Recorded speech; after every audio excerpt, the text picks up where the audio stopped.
And we're live. All right. We will wait for a few people to join in here. Not sure what the activity is like on Thursday mornings, but we'll see. GM. There we go. GM. Evening. Good morning, good afternoon, good evening. Getting a few people rolling in here. All right, just as a way of basic introductions here. So we're doing a live stream today for our first community call to kind of go through our latest updates. Big updates this week, a big blog that came out kind of detailing our new roadmap, our phased roadmap to the SuperCDP, which is our final state. So yeah, a lot of details to go through. Happy to have David, our founder here. Got Chris, my regular co-host. Welcome. So yeah, we're going to go through a lot of stuff. This one's going to be Superseed specific. So yeah, any Superseed fans in the crowd or newcomers, get into the live chat on the side. If you expand the window and get into the live chat, you can post comments. We are doing this live. So yeah, if there's any time left at the end, we're going to get into whatever questions we can. Right on. Let's hop right into it then. So let me share my screen here. Give me 1 second, and we're going to get into the updates. We just put out this tweet thread yesterday. This kind of summarizes the blog that just went out on Wednesday. Tuesday. So yeah, this basically what's happening is this is a phased roadmap to the SuperCDP. So like we're going from cooking in the background to starting to roll out some of our core products that everyone's been waiting for. For people that are not familiar with the Superseed project, we did a super sale not too long ago. Then we did a TGE. So this was kind of the start. We launched our layer 2, which was one of our mechanisms that we are using to kind of build up revenues. But this new blog, this new roadmap outlines just like our current strategy on how we're going to roll out the SuperCDP to get to our final end state. That was always the plan. So to give you a little bit of a summary for those that haven't gone through it yet, the phase 1 of this plan here is the supermarket. So this is going to be rolling out here. Our target is this quarter. This is a money market, a brand new money market. Think like Aave, Compound, Morpho, those kind of money markets, but with our own kind of unique approach here. So there's a little bit of a teaser there on the UI UX if you want to dig into that. And then the phase 2 after the money market is out there is going to be the launch of our Super USD, which is a new token that is going to be redeemable into other leading stable coins 1-to-1 and going to be yield bearing itself. So that's going to be very exciting and going to unlock a lot of possibilities for us. Phase 3, which will launch shortly after, these are all milestone gated. This is going to be the launch of the Super USD markets on our money market, plus other earning opportunities. Again, we're going to go into a lot more details on all this. I'm just kind of doing a basic outline here. And then the phase 4, which is our final state, which is the most exciting that everyone's been waiting for, is our SuperCDP, which is going to be launching after the first 3 phases are stabilized. And this is where we introduce like all sorts of unique new primitives for DeFi, including self-repaying loans, dynamic repayment vaults, and this new super collateral system. So that's going to be super exciting.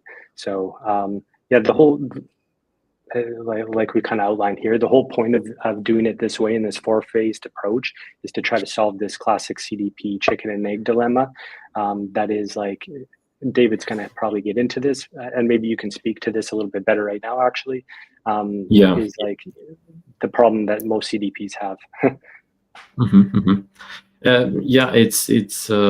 It's a good topic. By the way, before that, how does the community like the name supermarket for the money market? Because we're still debating internally if that's the proper name, but like it is a catchy name for the product, which by the way is now in testnet phase, and yeah, depending on how well everything works, because we're actually taking extra precautions with a number of things to make sure it is sufficiently safe and secure, especially after the last week and what we saw with a bunch of DeFi protocols. But yeah, regarding the needs of a CDP, I think CDPs are one of the most demanding products in crypto when it comes to a bunch of prerequisites, so to speak. So you need a lot of liquidity, you need the correct infrastructure, you need robust infrastructure, you need redundancy, and a lot of these things are non-trivial to achieve. And from this perspective, in order to get where we want to be, we have determined that some of the things can come before others. So, like for example, we saw that it's possible to actually create the Super USD product before the CDP, and we can work on increasing its liquidity before we allow people to use, for example, Super as collateral to mint it, right? So this is very major for us because it allows us to move much faster. We don't have to be sure that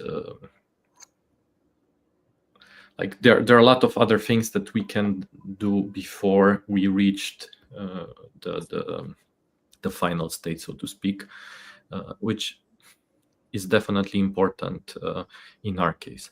So being able to ship Super USD much faster, being able to grow its utility and market cap before the CDP is definitely something that is important and allows us to get to the end point faster than on a regular path. Hi, Nick. Welcome to the stream. Just got Nick in here. He is our, I don't know your correct title, CTO or tech lead, whatever you want to be called. He's the Giga brain in the back, doing a lot of the coding and leading the team there. So welcome, Nick. Hey guys, good to be here. Thanks for the introduction. Yeah. So as David was saying, yeah, like basically like with this new strategy, it helps solve this kind of chicken and egg dilemma, helps bootstrap some of this utility and this liquidity upfront, especially, yeah, like for the Super USD token, creates all these markets, a little bit of a different approach than a lot of other CDPs have tried in the past. Which is like super exciting. We think that this is a very good approach that's going to help us build up these revenue sources and build up this liquidity, build up this utility, which is going to help ensure the success of the Super CDP in the future. So yeah, super exciting. What else? Anything else to expand on that, David? Like, what else are you excited about? Yeah, actually, you made like a very good point. It is also like a revenue source. Like the money market itself and the yield-bearing stablecoin strategies are important sources of revenue, which we all know with Superseed, the whole idea is to use various sources of revenue to and point them in a single direction, which is to repay people's loans. So this is also like a major unlock for the product itself, like new revenue streams, and they can come earlier than what was initially the plan, so to speak, which is very, very exciting for us. Yeah, I mean, if our North Star is that like we want to build up these revenue streams and divert these revenue streams back to users in the ecosystem through like unique things like self-repaying loans. I think this should be very exciting for everyone because, like, yes, sequencer fees from our layer 2, they're there, but they're not like they don't have as big of a potential, let's say, as something like a money market. Like money market CDPs are some of the most, especially CDPs, are some of the most profitable and most like product market fit things that we have in crypto. Period. So yeah, this is, I think, in my personal opinion, this I'm super bullish. I'm super excited about this strategy, this direction, and yeah, I'm excited to help roll this out. If anyone else has anything else to expand on there, jump in. If not, I will kind of head to the next topic. I would like to say, I think it is interesting, like this money market approach and like thinking about different revenue sources, specifically a money market on something like Ethereum. It allows you to just find revenues that exist in crypto a lot faster than, you know, trying to build out your own ecosystem maybe, or just finding PMF for your own product. You can really tap into PMF of other things really quickly if you're aware and you move fast. And I think in that way, you know, we can actually be way better than other projects in the sense that we just tap into revenue sources much faster. I think money markets are a really good tool for that. So, you know, and then afterwards, if you do see those revenues come in, you can start to model them inside of the Superseed, super collateral position like equation. And you can just see exactly how much people are going to be getting repaid. You know, that's going to be a really, really cool thing to look at. So yeah, that's going to be super exciting to watch people have these self-repaying loans, people take out loans, be able to fund their lifestyle, and just watch the debt disappear. That's going to be very cool.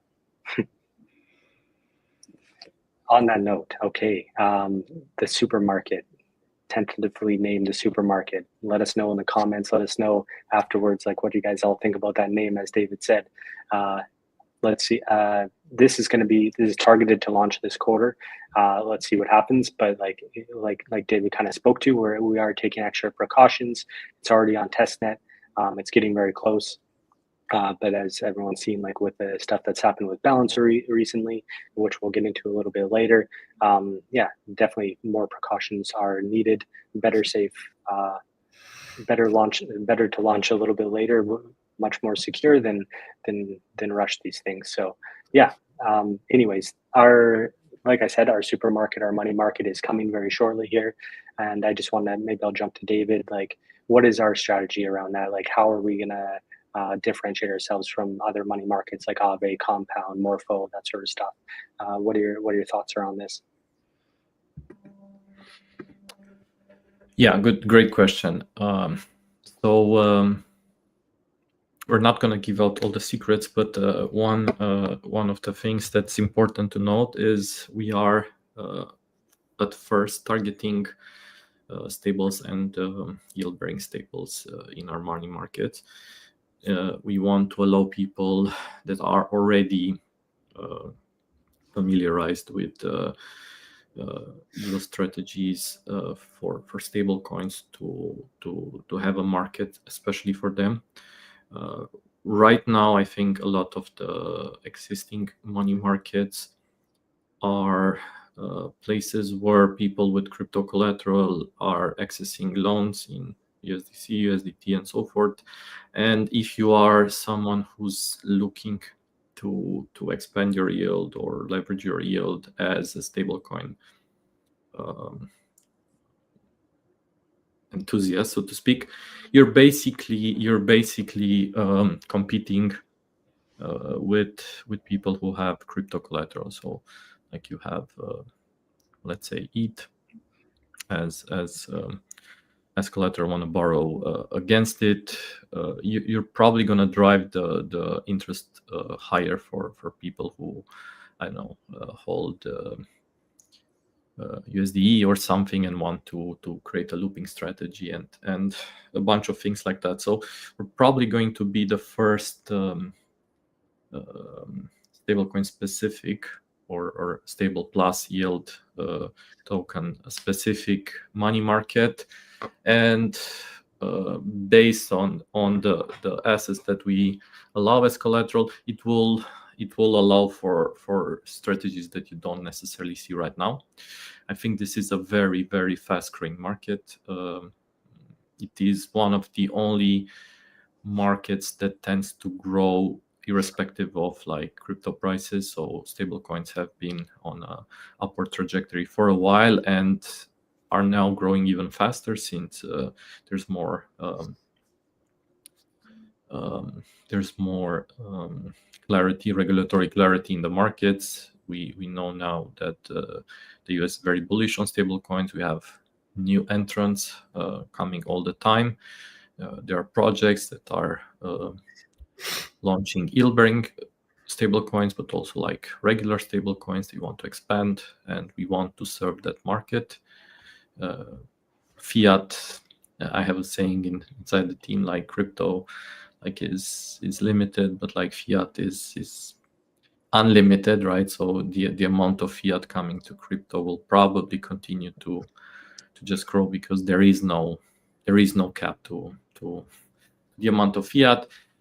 And yeah, it is a product for this type of users at first, before we expand into volatile collaterals like crypto and so forth, and eventually to using what we call the first super collateral. But it's a step-by-step phased strategy, and I think it will help us a lot. It will help us a lot because we're not going to start from scratch when we allow super to be used as collateral and hope for the best. Rather, the asset you can mint, I call it an asset that you can mint versus super, will already have liquidity integrations and so forth. So it's a much cleaner way of doing things, and it's actually it was a huge unlock for us inside the team to come up with this strategy, so to speak. Yeah, I mean, you make a lot of like really smart points there, and something that people probably don't think about a lot is, when you have a money market like Aave that has a mix of volatile assets and stable assets, you're probably, if you're just a stablecoin user, you're probably paying a little bit of a premium on your interest because of these volatile assets, because you're all in the same money market there. So yeah, that's a very, very good point. And like you can see, like specialization, you can get a lot of market share through specialization. Like for example, Curve really became like the AMM for stable coins, and they grew a lot of notoriety, a lot of TVL because of that. And if we can become the go-to place, the go-to money market for stable coins, I think we can have like a big leg up, offering like some very competitive rates and a lot of things, especially if we can throw in some extra incentives like with super and that sort of stuff. I would add, like David mentioned, we're not going to give away all the secrets here today. We don't want to like unveil our complete strategy, but there's definitely like a lot of partnership opportunities here that we're exploring and going after. There's a lot of like new stable coins that maybe don't have money markets and things like that. So there's a lot of like competitive advantages we can offer here. So yeah, pretty exciting. Anyone else have anything else to expand on there?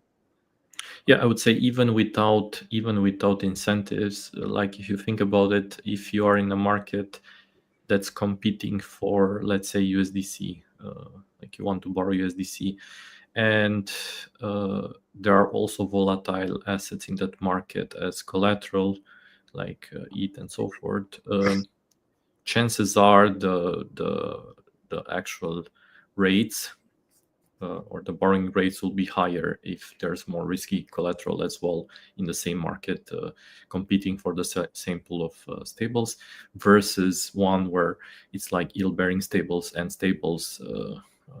So yeah, for this set of users, in my mind, it's going to be like a superior experience. And yeah, this is what we're trying to offer. But of course, it's not. This is like step one.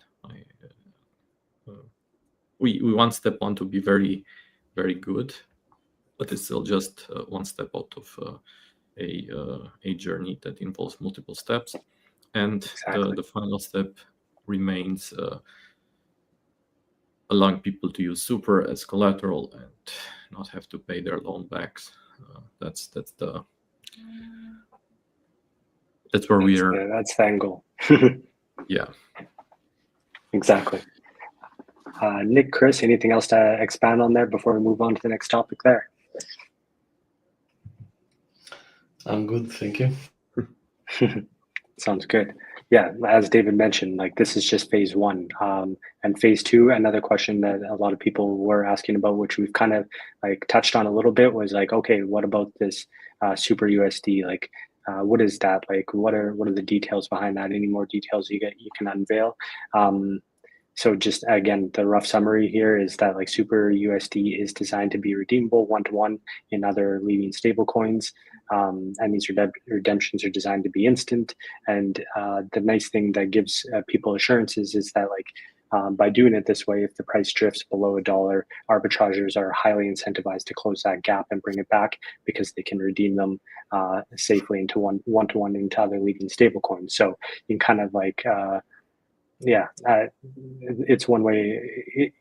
And then also on top of that, it's designed currently to have its own yield on top of that through different strategies. So yeah, maybe David, Nick, whoever wants to take this and maybe talk about it in a little bit more detail. How does it kind of set itself apart, and what's the strategy behind this?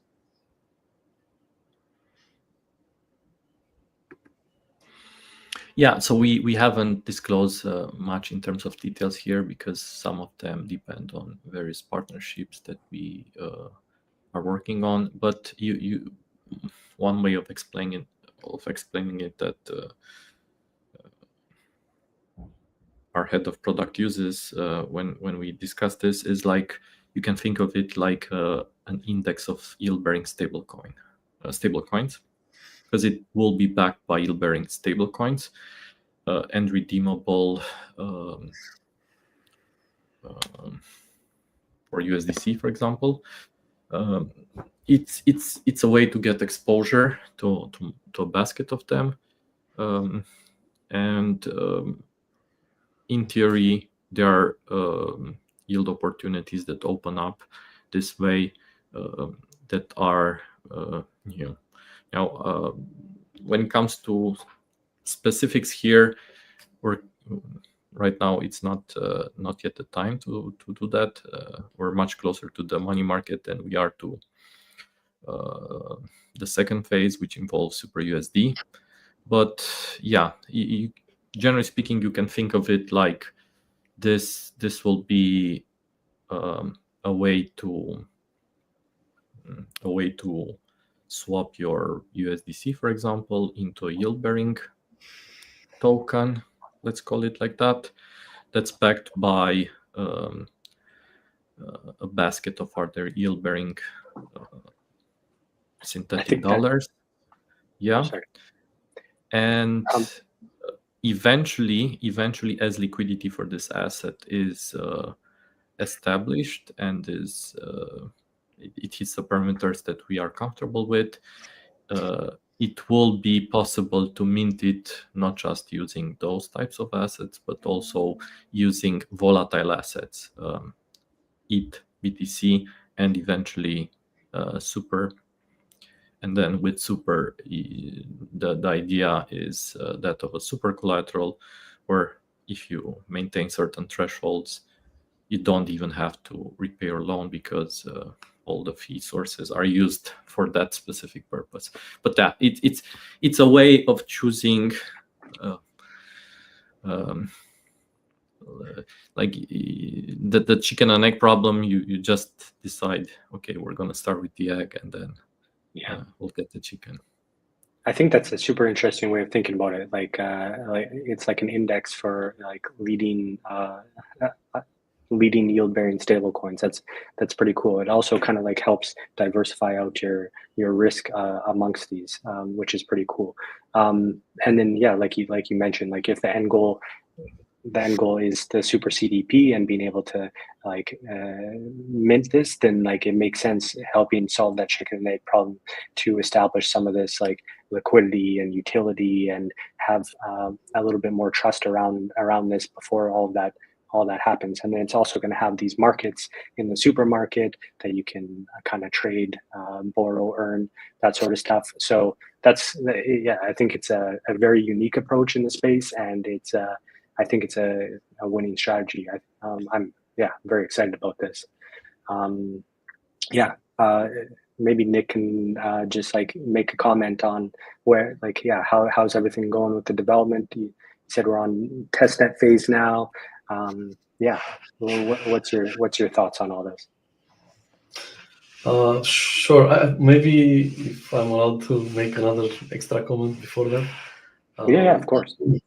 The way I think of it is that we kind of decoupled the yield responsibility to other projects, and we just focus on the self-repaying, so we can easily integrate now other sources of fees that would repay those debts, as opposed to just starting with the L2 sequencer fees and all of that.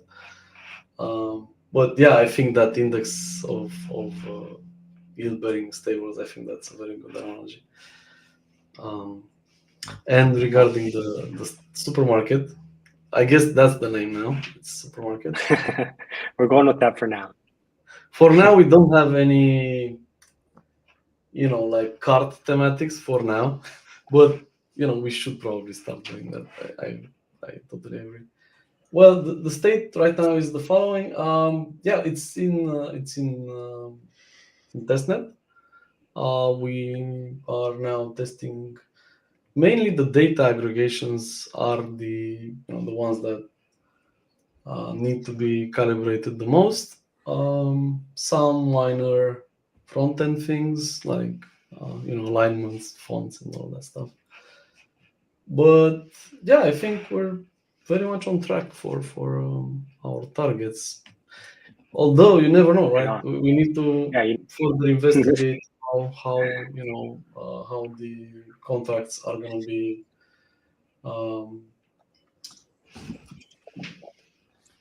subject to some security issues that were recently in the market.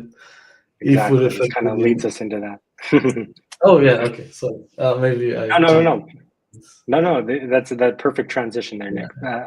It's exactly where I was going with this. Is like, like targets are targets for a reason. You never know, things happen, and this stuff did happen in the space just a few days ago. I think this was like a fairly good explanation of what kind of happened with Balancer a few days ago. $120 million was lost across multiple chains through the Balancer. Keep in mind, this is an AMM, not a money market, but still smart contracts are smart contracts, and you can never be like too safe. So maybe you can kind of speak to that, Nick. Like what happened with Balancer, and like what are the kind of the learnings from this?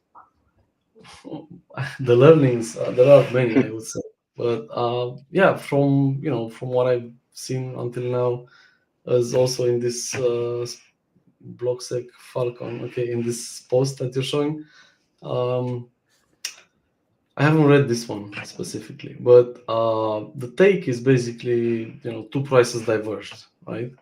And when two prices diverge and that's not intentional, you're out of bounds. So anything goes. But the learning is more important in my perspective from all of this. And I keep saying the same thing actually. We cannot expect security audits to fix all the problems. They will just solve.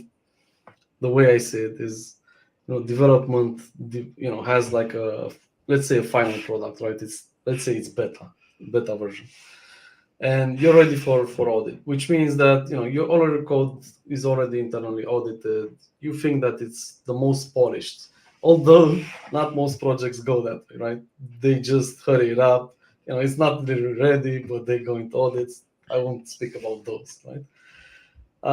And it's already polished, and you send it to the auditors, and if the auditors are like legit companies, they would basically find a couple of levels down, but they won't be able to rewrite your code for you, right? So it's always a give and take between these two, right? If you have like really secure development, generally you shouldn't find any gaping holes in your security. You should just find like small stuff like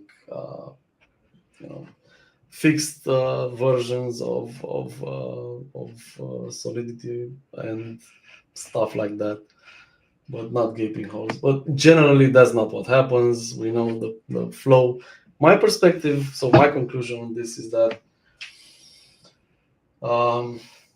we need like more developers in this field, like senior, experienced, old guys that have seen a lot of stuff in their life, right? And they would be able to catch a lot of the stuff, right? For example, these like rounding errors, for example, they're like ridiculously easy to fix. Generally shouldn't happen like it was in this case. Also, testing is very important, fuzzy testing in this case. So for example, what you do is you determine the bounds in which your functions respond like you'd expect. Otherwise, if those bounds are not kept, then you should see like some flags somewhere, like in your monitoring. So yeah, I think these things, even though it's really tragic, right? If you see like a protocol like Balancer that had all of those resources and all of that time to fix everything they knew was an issue, and this flew under the radar, that's shocking to me. It's like, yeah, we could all, and I'm not judging, right? We could all be experiencing some of this stuff. Hopefully not, but it's yeah. I mean, from my perspective, just my being a like not as tech native as Nick. Nick sounds like Nick's conclusion is we need more Nicks in the space. Because he is a very senior, he knows what he's doing. He has a lot of experience. So, more people like Nick are around, like having their eyeballs on these things. And I would love if we had like cross Ethereum like incentives for other people to look at other projects, because there are a lot of smart people in the space, and but maybe they're focused on one project. Like if we had someone like Nick looking at other projects, also incentivized to look at other projects, maybe that could help with the overall security of the space. Like it would be nice to have like some sort of bug bounties or something like that encourage more white hat hackers instead of these like black hats coming around and actually stealing funds from users. So I don't know, just my perspective. But I don't know, maybe David, do you have anything else to expound on there? Yeah, I mean, we do have bug bounties in crypto. This is not something that doesn't exist. I think it has to do with development culture as well, very often, which is you just cannot work the same way you would in Web 2. Like moving fast and breaking things doesn't really work in crypto. Being very fast because you are making certain trade-offs will eventually catch up with you, and we've seen that so many times. It is a big trade-off to make, right? When you have to decide to sometimes take extra precautions, take more time, just to be extra safe. But yeah, this is how you have to work in our space, because sadly it happens so often, but it is like, at least for certain things, there's just no way to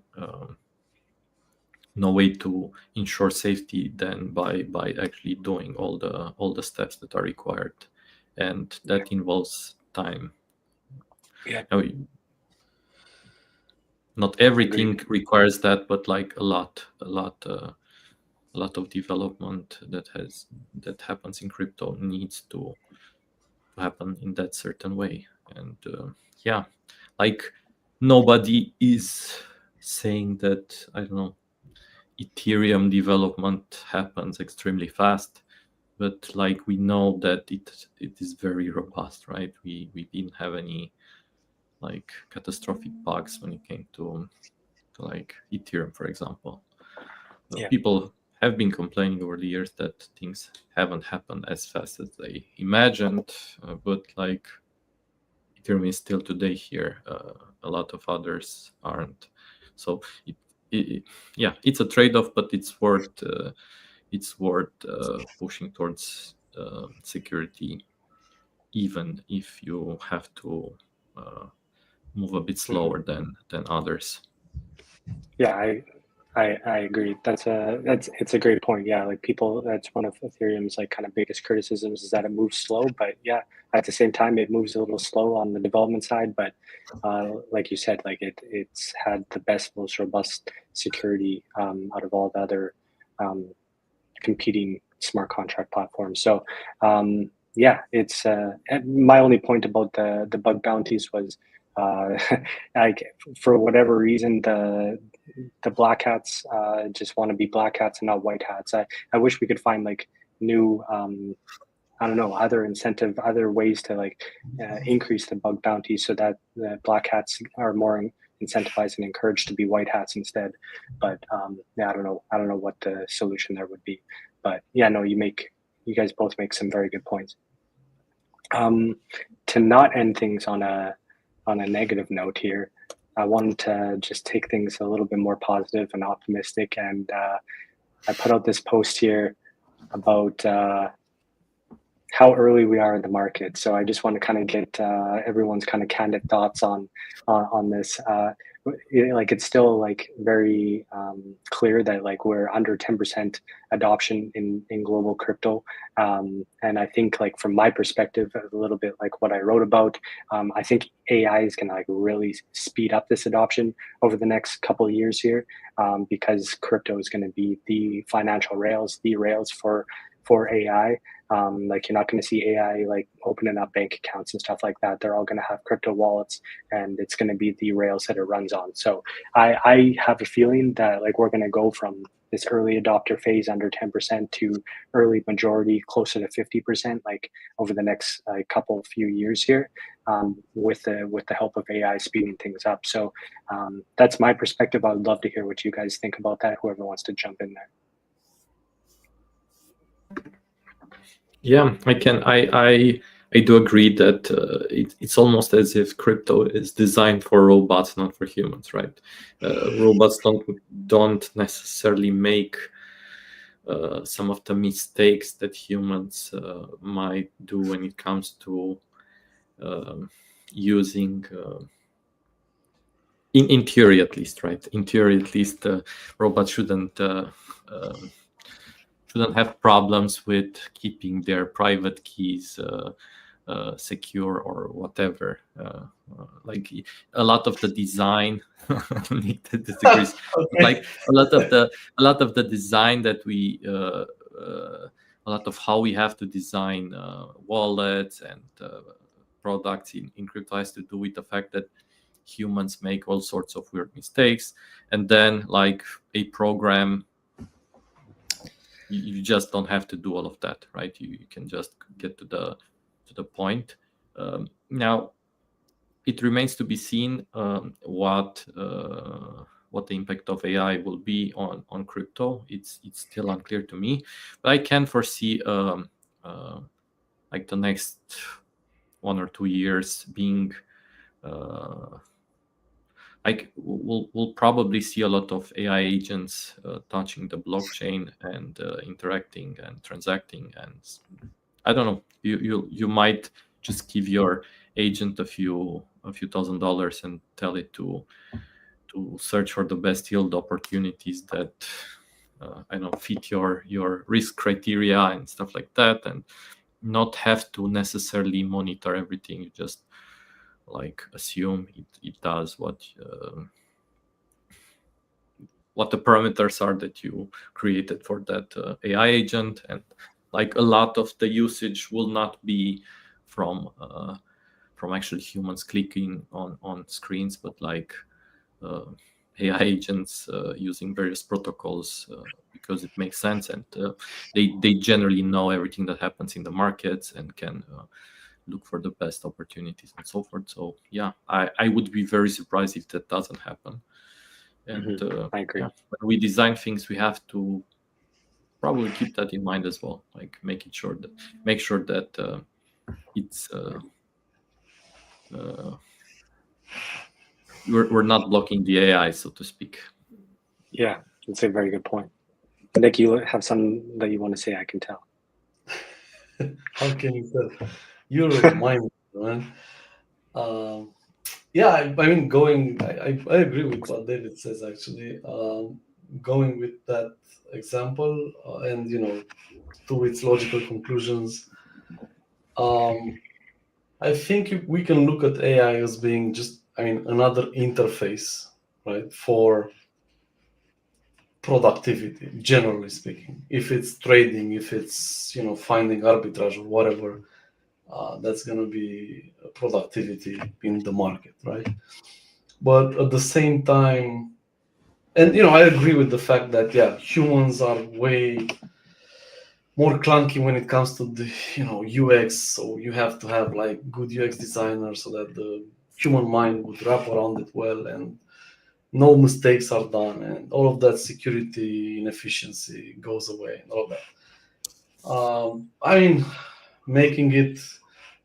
Why I was laughing is that I've seen like articles written about this. People making the AI, revealing some private things that they shouldn't have revealed. So I think if it has access to the private key, it should be like in an enclave and not necessarily at their disposal. But probably security experts would know better when they design it.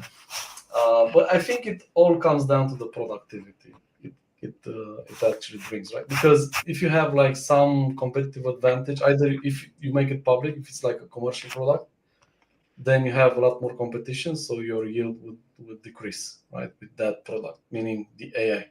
And at some point you hit there are two curves basically. One is dropping, one is increasing, right? So you're gonna hit that center point when you don't have any more yield, but you're paying for that product. So so I think that's one consideration to make when we discuss this. But again, I think we can have like a lot of processes that are human right now, and they're like mandatory because we kind of inherit them from the classical system. Like for example, bureaucracy. I see like bureaucracy is a very good AI field because it generally does that, right? It reads documents, it writes stuff, and bureaucrats love that, like standardized letters and stuff, right? So I see it playing a role, for example, in RWA, if it brings like a lot of productivity because you're gonna efficiently create RWAs on chain, but through bureaucracy, for example. That's gonna be something, right? But I generally tend to agree. I just have like spitballing some ideas. Yeah. I could talk about this for days and Maybe we'll have a standalone podcast about this. Sure. No, Okay. I mean, I generally, I completely agree with what you guys are saying. I would just add also that like, and not only are robots going to, like use wallets instead of bank accounts, but in general, like this massively increases like improves the UI UX for the end user, because now they can just use native language and don't have to like hop around from protocol to protocol. They just tell the AI what they want to accomplish, and the AI will find the right paths for them. So I think this also is going to really help with crypto adoption, because that's been kind of one of the barriers for crypto, is that it's just not as easy to use as Web 2. And this AI changes everything. Now it's just as easy to use as Web 2 and way more efficient, lower cost. I think this is what helps bring the whole TradFi world onto DeFi rails. So yeah, exciting. I'm going to be like devil's advocate here, right?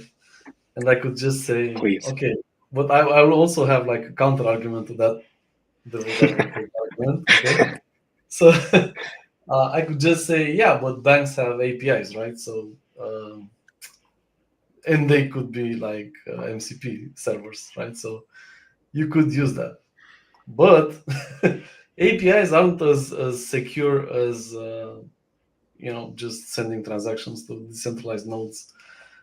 So, yeah, I'm not seeing that panning out actually, right? Like the AI is using just APIs and transacting with banks, while I am seeing it, transacting on chain. Like I'm enforcing your argument, Byron, but But also, how to enforce my argument a little bit further, how would like a bank ensure that this robot is actually entitled to transact on your behalf without like private keys and stuff like that?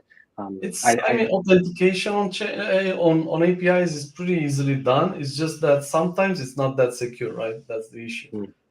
Because you have like API keys. That's what usually gets done, and the API key is then put in a header on the request, and that's it. That's how they authenticate you. But a man-in-the-middle attack in that case would swiftly take that off your hands and just transact it, right? So that's why I'm saying, it's way better to have like a hardware enclave on your system, and then that would sign all the transactions, so there's no man-in-the-middle attack there.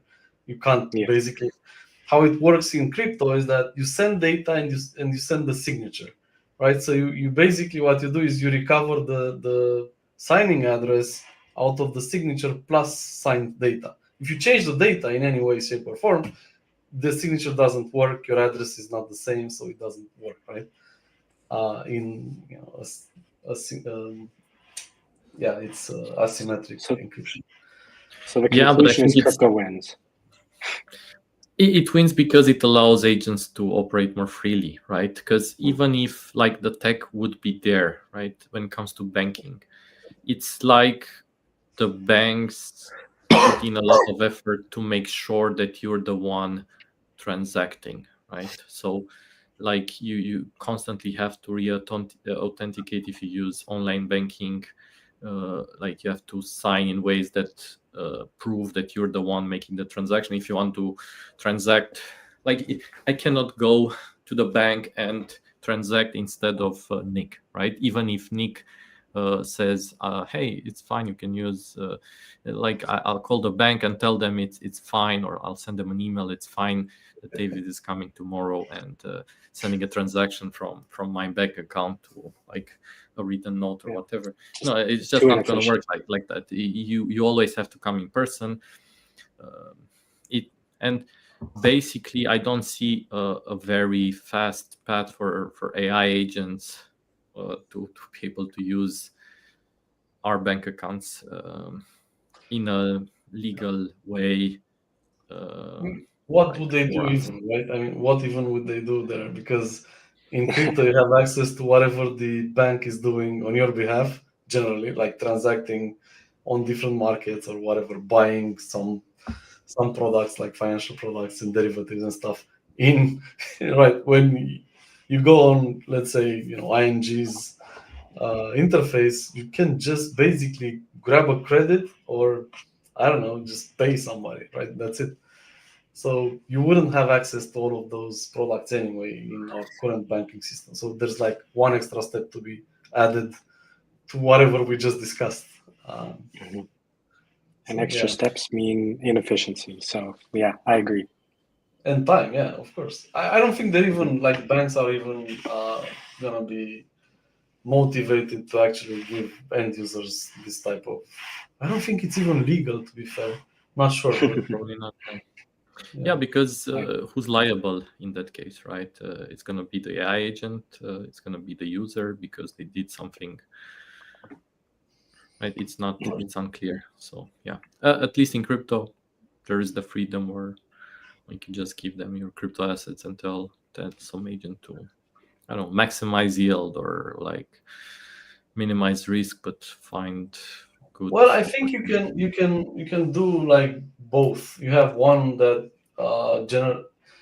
you can have like one AI agent that transacts and another one like free that transacts, let's say, and another one that just calculates risk, right? And it doesn't give funds to one of those if they behave somehow, right? So you Yeah, I could think separate and do a lot of flows there. I do think that's the direction that a lot of these AI agents are going, is very specialized, and then having these different like protocols where the agents can interact with each other, and humans are just not even needed, and you just kind of adjust things. So yeah, pretty cool. Chris, do you have any final thoughts before we wrap things up here? I mean, this is a lot, a lot of bad takes here. It's too much to get into, but